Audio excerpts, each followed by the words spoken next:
Families are really the backbone of what we do. So we really value and prioritize family relationships.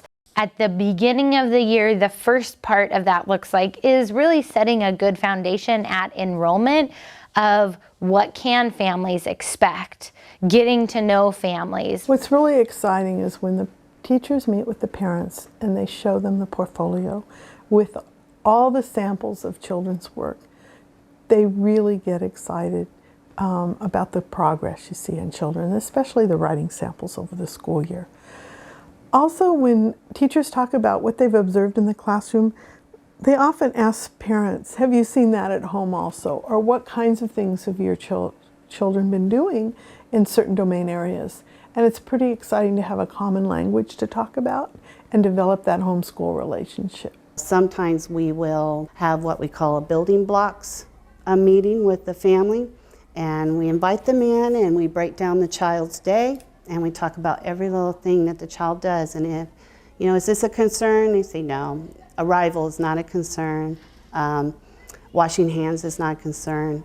Coming to circle time may be a concern, so it's kind of highlighted. And then we go through the rest of the day, and then we look at what we can do and strategies to make that work, and the family is always a part of that. Just like IEP meetings or anything else we do, we always try to invite the family to be a part of it because they are their child's educator.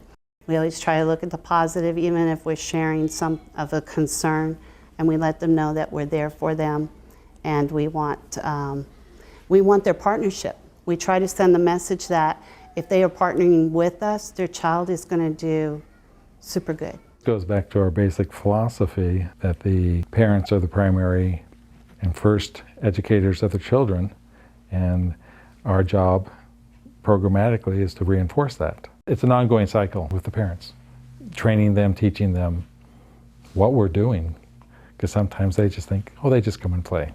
By observation or conversations that you're having with your parents, what we're changing, what we're doing different.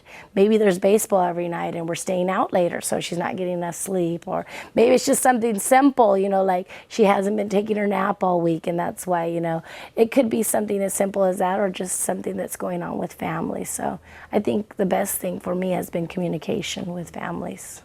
Observations, they help in your classroom, they help you teach, but still they help in a greater way to like get your parents involved. We actually have goals that we work with our parents on, and usually those goals are around things that you can do with your child at home. Your child has letters in his head so much that he can go out in the yard and get sticks and build letters. Let your child pour, let them count how many, like measuring ingredients, all that kind of stuff, and that's math and that counts, you know.